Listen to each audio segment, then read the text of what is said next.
Good morning, and thank you all for being here at the Quincy's annual Veterans Day Parade and Ceremony. I'd like to recognize a special guest we had with us during the parade, Mr. Lou Pasquale. Lou is in his vehicle, unable to come out and join us. He'll be going back home, but Lou is a World War II veteran. He was wounded in Okinawa in 1945. He has been a larger-than-life presence in the veteran community and a staple at the Phillips Candy House in Dorchester. Thank you, Lou, for joining us today. I'd like to ask Reverend John Swanson for the invocation, please. Thank you, Christine. I tend to be Emily Post as far as flag etiquette. And this morning I got up and I was going to walk down to the Squantum Yacht Club where I belong and make sure the flag was at half staff. I said, I better check that. And I went online, of course, and this is not Memorial Day. This is Veterans Day. This is a day of pride. Flags at full staff. We're honored, all of us, to have worn the uniform of the United States. And I'm reminded of the words of the poet, Sir Walter Scott. Breathe there a man whose soul so dead who has not said, "This be my own, my native land," whose heart within him has not burned, as home his footsteps he hath turned, on wandering on a foreign soil. Bless, O Lord God, these proceedings. Thank you, Lord God, for the honor it has been for so many of us to wear the uniform of the United States. God bless America. Amen.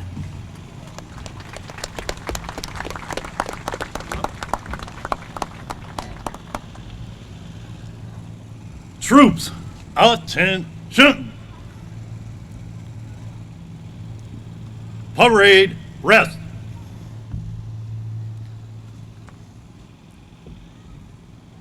Please join me in welcoming Quincy Police Officer Dawn Sauter, who will lead us in the national anthem.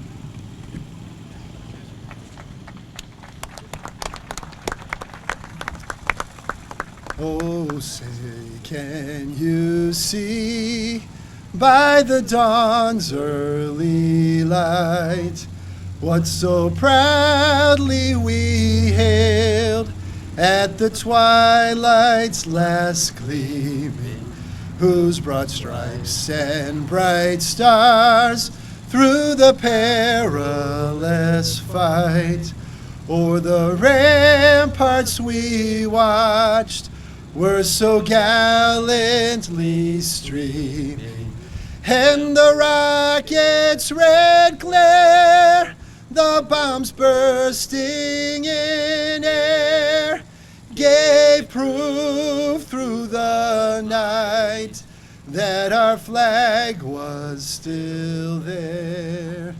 Oh, say does that star-spangled banner yet wave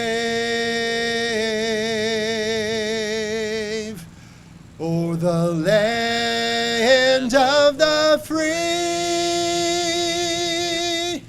and the home of the brave?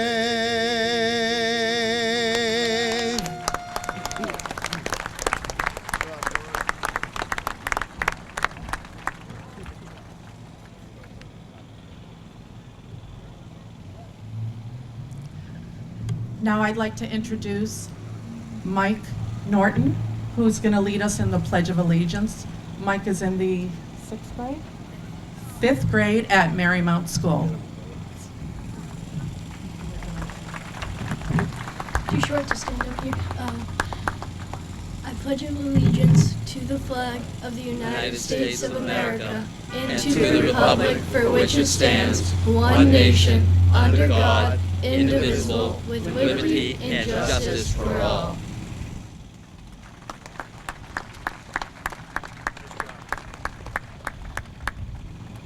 Troops, order arms. Parade, rest.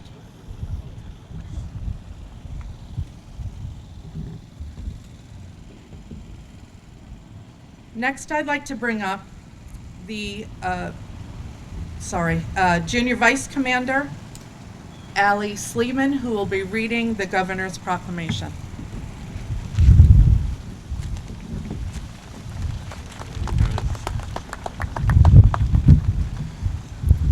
A proclamation.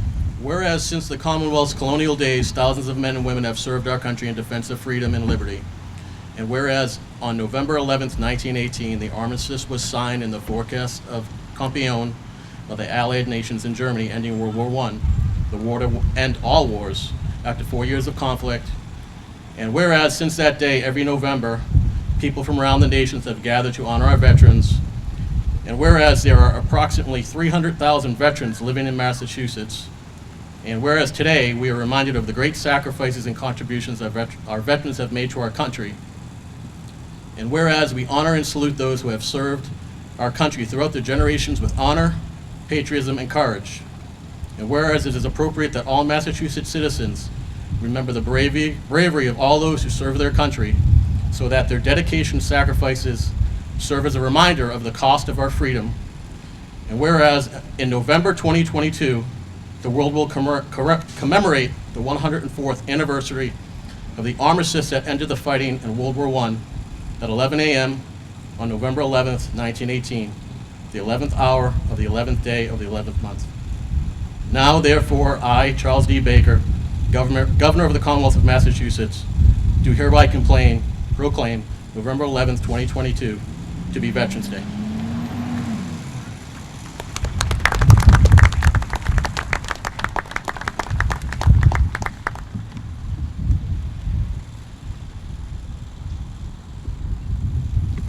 Would Dan Tinney, Quincy Veteran Council Commander, please join us?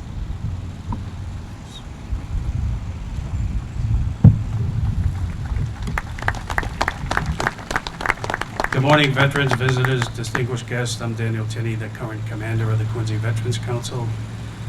My military service began in June of 1978, going through basic training in military police school at Fort McClellan, Alabama. On graduating, I was sent to Gießen, Germany, and served with the 202nd Military Police Company, providing security for the weapons and personnel of 2 field artillery battalions and a Lance Missile Battalion.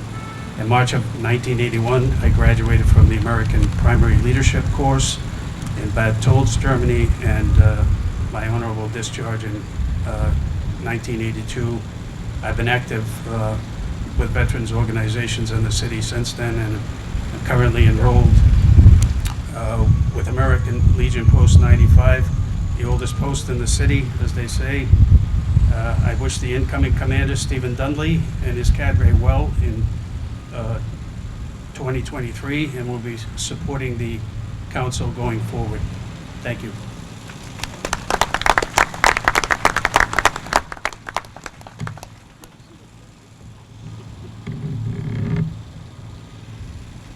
It is my honor to introduce to you our mayor, Mayor Thomas P. Koch.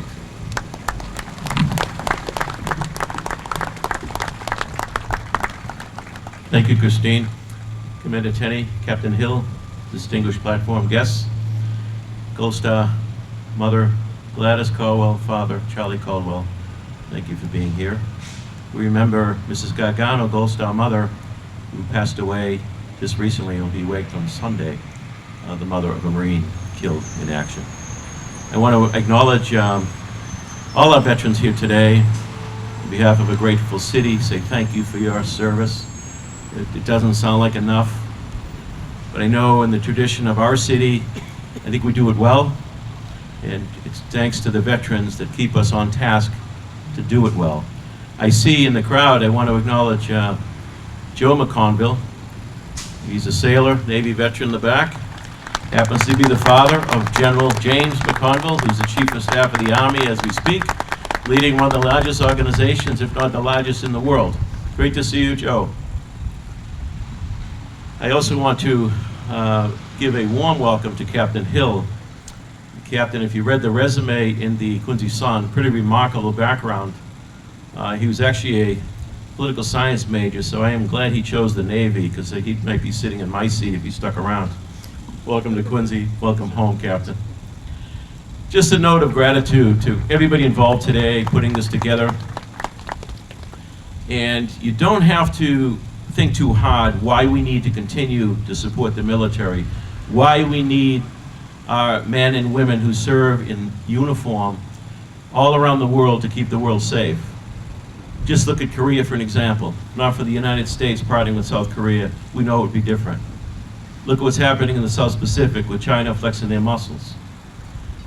And obviously the crime that's going on with the invasion of the Ukraine with Russia.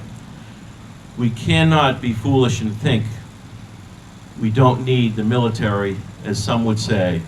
We spend too much in the military. Quite the contrary. If not for the men and women who serve in our military, the world would be very, very different. And I'm also mindful that we have those men and women serving around the world as we stand here and enjoy our freedoms.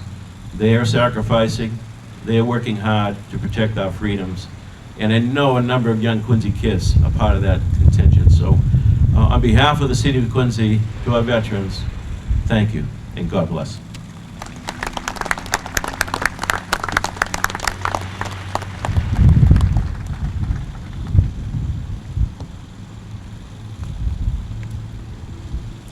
Next, I'd like to ask Councilor President Noel DeBona to come up and speak?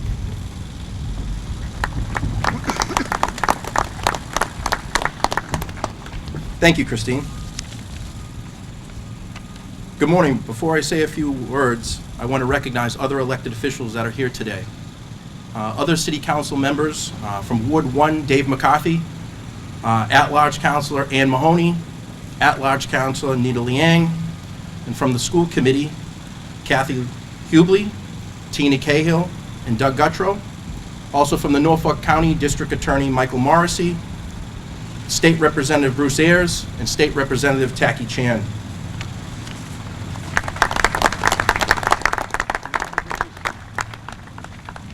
As I was getting ready this morning, we had the TV set on, honoring our veterans on TV. My little daughter looked over at me, Nora, she's in the first grade at Marymount Elementary School, and she said, "Daddy, where you going?" I says, "We're getting ready for the Veterans Day Parade." She says, "Oh, really? I learned about the Veterans Day Parade yesterday in school." I said, "That's really great. That's a big kudos to the Quincy Public Schools and our teachers that are teaching the Veterans Day. Thank you."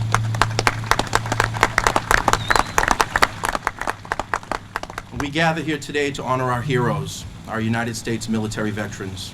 You know, we are very fortunate here to continue our tradition here in Quincy, Massachusetts, with a nice Veterans Day parade and ceremony. It's a beautiful day out there. Where other towns and cities throughout the state have discontinued their parades, the City of Quincy, along with the Quincy Veteran Services, continues to preserve our tradition to honor our veterans. So thank you to everyone that participated in the parade. Thank you to everyone that is here today, and thank you to all veterans for your service to our country. Thank you.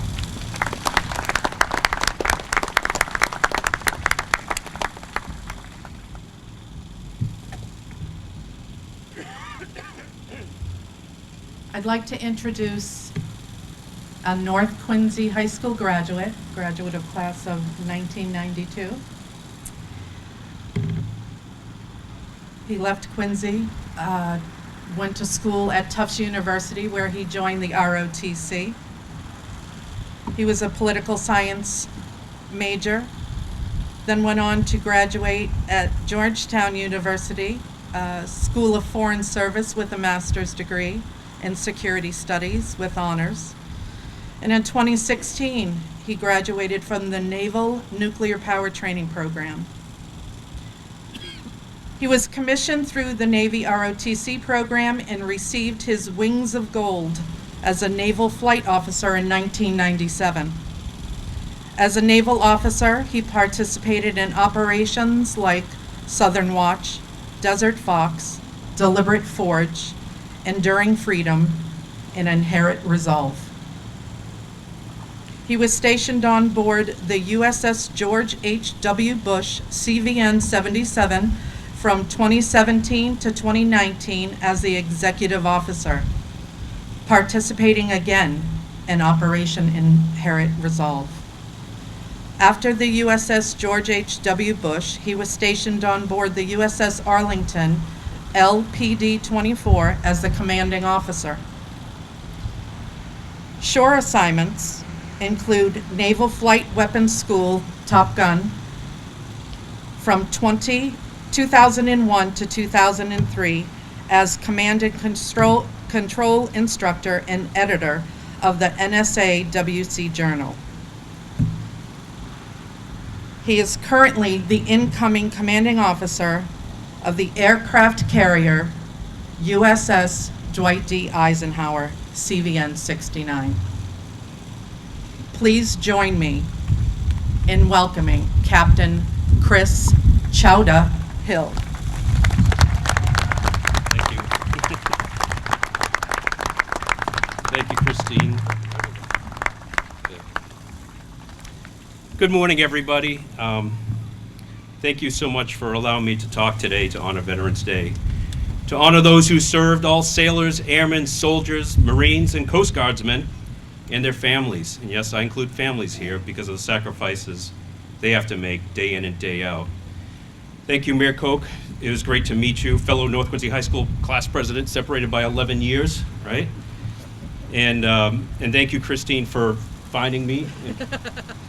And I think she found me on LinkedIn, but It's great to see some old friends. I got some friends from church, and my Auntie Chris is here, and a lot of friends from high school I got to see today. And I want to say thank you to all who just showed up today.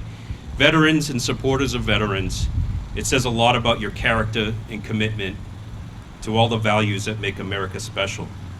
Now, last time I did anything like this in Quincy, I think was in 96 or 97. I was an ensign. I didn't know what the heck I was talking about. I was at Montclair Elementary School talking to kids, and they were asking crazy questions. Some I can't even mention here, but my operational experience was zero. But a few things have changed in the last 26 years, and I'm in the Navy, as she said. It's not an airline pilot uniform, and technically not a veteran yet. I think I have to retire to do that, and I'm not sure how that process works. But yes, I've deployed on multiple aircraft carriers throughout the years. That's kind of my main thing, flying the E-2C Hawkeye, which is a funny-looking airplane with a big disc on the top.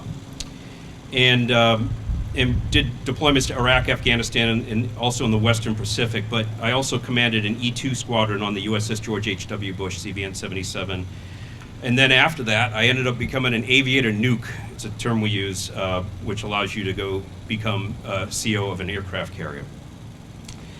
And I got to work with Marines for the first time finally on LPD-24 USS Arlington, the best damn ship in the Navy. And next up, like she said, I'll be on another aircraft carrier in the Eisenhower. It's an old ship, but it's probably the toughest ship in the Navy. It's a weird thing in the Navy where by law, aircraft carriers are commanded by aviators with experience flying from aircraft carrier, which I guess makes sense. But they also make you learn how to operate nuclear reactors and drive warships. It's a very interesting career. But the real benefit is that I get to lead thousands of sailors, young and old, who I want to talk about here in a minute. But before that, I need to make sure you understand I'm not an imposter, and I did not abandon my Quincy roots, okay? Most of my family still lives here in the surrounding area. My brother still lives in the house we grew up in Montclair, and it's the same house that my great-grandmother grew up in more than 100 years ago. So the veterans here can tell you that when you join the military and you move away, you pick up some bad habits and language from people from all around the United States. But you can never take away the Boston or the Quincy or the South Shore out of the man or woman, no matter how hard you try. Am I right? Things don't change. People from this area, I think, are different. And from time to time, I'll bump into a kid on the ship from Quincy, Braintree, Dorchester, Weymouth, or wherever. And we all have similar traits. It's not just our obvious love for the sports teams. That makes sense. But I think there are 5 things that we all have in common. And our veterans can back me up on this. First, people from this area have an increased level of toughness, the origins of which I cannot understand. It just is what it is. I think the fact that we think we're tough actually makes us tough. Some type of psychology there, but it works. Second, for some reason, we cuss a lot, to borrow a Southern term. I'll just leave it at that, but we're good at it. The third thing we have in common is we also walk faster than any other normal human being. And some people says it has to do with cold weather. And if you've ever been to Alabama, that parade would have taken an hour longer than ours, right? And fourth, we have allowed a certain donut establishment to become profitable outside of New England, thanks to our dedication to a certain regular coffee. Am I wrong? And fifth, this is important, we maintain a healthy skepticism of authority. We demand accountability from our leaders, and we try to involve ourselves in those decisions. It's sort of like a, oh yeah, prove it to me attitude, which could get you in trouble in the military, and I've gotten in trouble for it before, but I think the best leaders can anticipate this and explain the rationale behind their decisions. I think leaders need negative feedback sometimes. It should be considered a gift, and I think in this area, people are really good at giving that gift. Right? It's a very political town. Now, all these candidates, all these qualities, I think, make people from the South Shore enclave, ideal candidates for military service. The questioning attitude, the fast walking, the toughness. Again, our veterans here can back me up because they saw it firsthand after they signed up. The chairman of the Joint Chiefs of Staff was visiting another ship last year in Norfolk, and I was on the other side of the pier on the USS Arlington.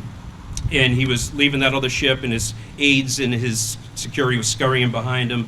And I yelled out, "Hey, sir, why don't you come over here to the best damn ship in the Navy?" And he turned and looked at me, and he beelined in my direction, which frustrated all the plans of his aides and security. But after a few words, he asked where I was from, I said, Quincy, next thing you know, we're talking, and he validates all those 5 things I just told you about people from this area. And it turns out that General Milley is from Winchester, Massachusetts, and both his parents served in the Navy and participated in World War II. How about that? So, thanks. I hope I've reestablished my credentials, because I have made it one of my personal missions to make sure I represent you and never let you down. Nobody who leaves this region should ever forget where they come from. And I can say with confidence that every veteran here took enormous pride in representing their hometown when they left. And so, while we're at it, if you're a veteran, please raise your hand so I can see who you are out there. Look around you. We have some in uniform, some are not. Thank you for everything you've done representing your country and your people and your hometown. It means a lot. Now, back to something else I wanted to talk about, if I may, which is what the Navy is doing today. To give you a report, especially about the people, many of which are young men and women, most of whom are no older than about 22 years old. The U.S. Navy, as you know, is multifaceted with its own Air Force, centered largely around the striking power of the world's most lethal, most survivable warships ever built, your 11 nuclear-powered aircraft carriers, each with the ability to deploy anywhere over 70% of the planet with 4.5 acres of sovereign U.S. soil on every flight deck. In fact, this year in 2022 is the 100th anniversary of the first U.S. Navy aircraft carrier, which was CV-1 USS Langley. So I have to mention this to support the naval aviation community, of course. And our newest aircraft carrier is the USS Gerald R. Ford, which is actually out at sea right now, and they're preparing for a deployment hopefully next year. But we have dozens of destroyers, cruisers, submarines, and other combat ships to include our amphibious fleet to deliver and support Marines ashore. Our SSBN submarine fleet is always at sea as a nuclear deterrent to prevent nuclear war. We have naval special warfare, such as special boat teams and Navy SEALs, which I'm sure you've heard about, who are deployed right now all over the world. And at this moment, the USS George H.W. Bush Strike Group, my former ship 2 ships ago, is deployed to Europe to support defense of NATO allies. And we have a couple other strike groups deployed in the Western Pacific right now to deter bad decisions by foreign leaders who don't care about freedom. The U.S. Navy is your first line of defense for all worst possible scenarios. We never really stand down. We live in the nebulous gray zone between war and peace, and we expect to be the first to fight, and we prepare for it daily. By the way, I'm not reading a speech that someone wrote for me. This is speaking from the heart. Sometimes I overshare, so bear with me. From a security standpoint, I would like to say that we live in a unique time, but we actually don't. We in the national security community at large consider ourselves in a state of great power competition, abbreviated GPC. And we've been here before as early as the ramp up to World War II.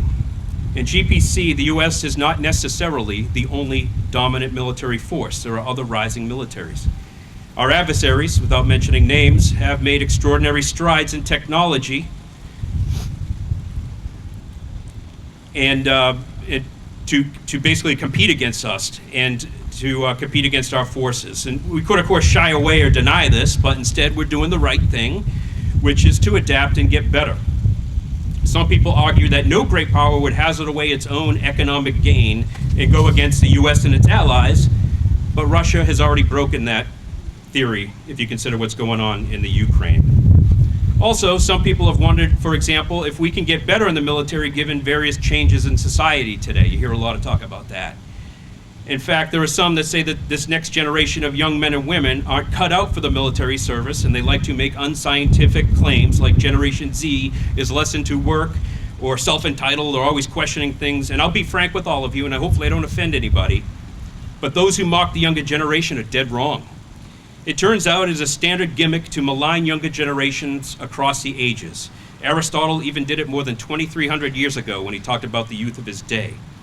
I have seen so many young people, warrior sailors in my case, display extraordinary acts of heroism, save people's lives, rushed at fires, or raced into combat despite every instinct telling them otherwise. No different than any other generation. Those that fought in World War II, Korea, Vietnam, and the most recent wars are no different than each other, and coincidentally no different than the young men and women who work for me, 18 to 22-year-olds. Why? It's because the biochemistry and capacity of the human brain has not changed in hundreds of thousands of years. So I don't play the age bias game. I rely on today's generation to do the right thing and to support and defend the Constitution every single day. I have to work with and motivate warriors of all ages, so I don't bother with biases against my own people. That would be a waste of time. Let's take another snapshot. At this very moment, there is a 19-year-old sailor repairing a missile battery while his shipmates are manning sonar scopes to track threat submarines, just like we did in the Cold War.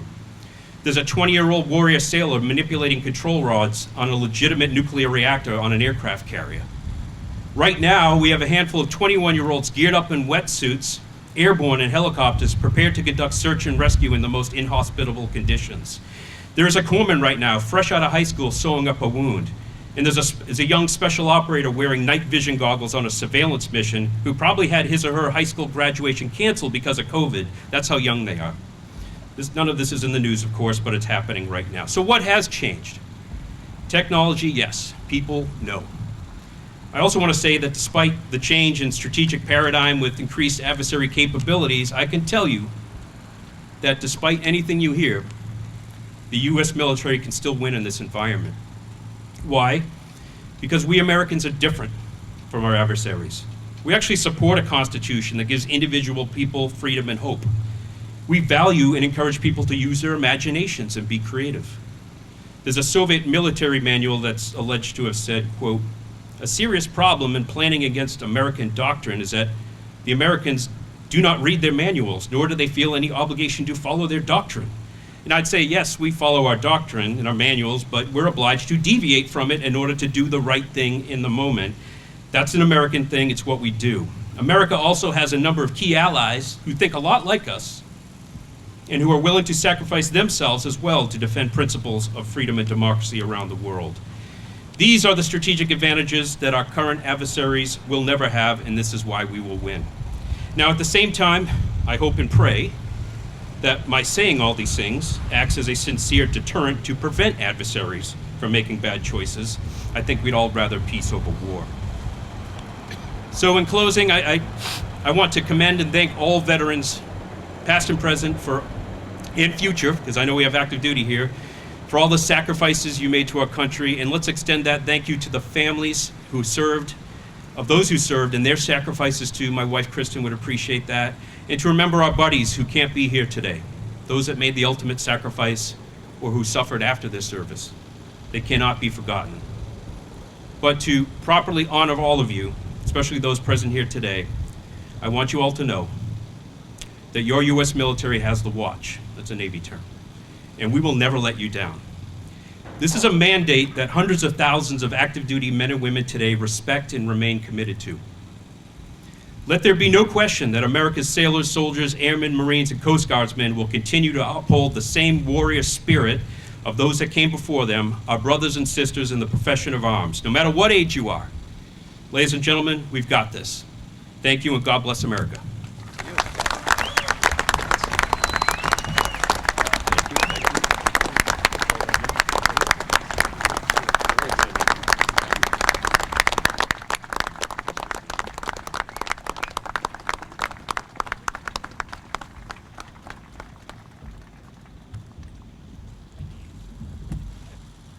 Wow.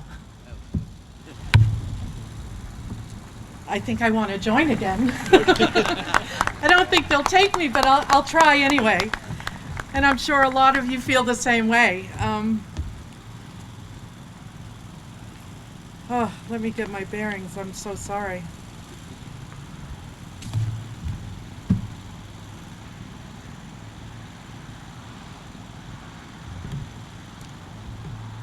May I ask the past commanders of the Quincy Veterans Council to please come forward, as well as Midshipman Kira Sleeman.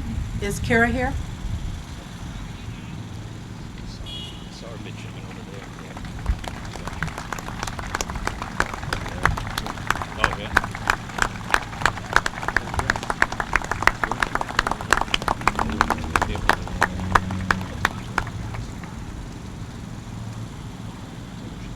Please escort Mr. and Mrs. Caldwell as we present the Gold Star Wreath.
Before we conclude the ceremony today, I'd like to say thank you to all of you for coming out and being here.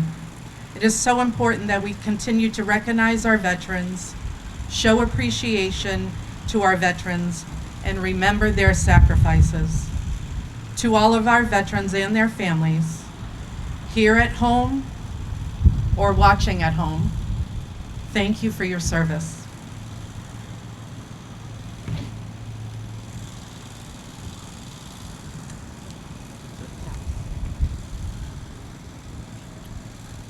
Troops, attention.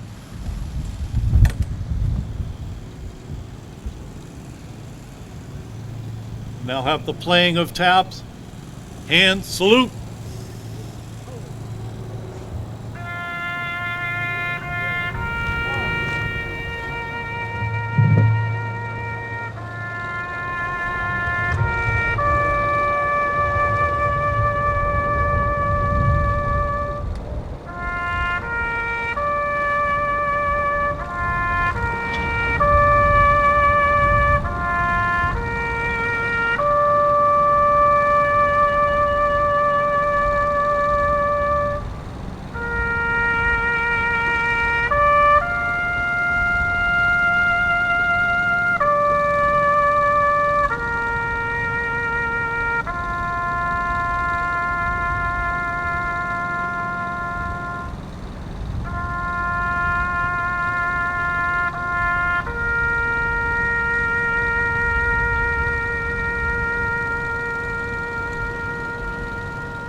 Ready, two.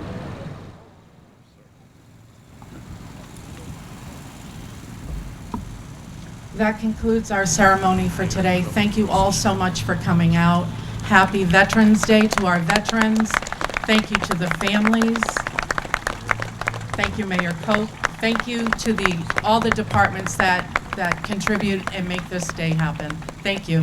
Enjoy the day.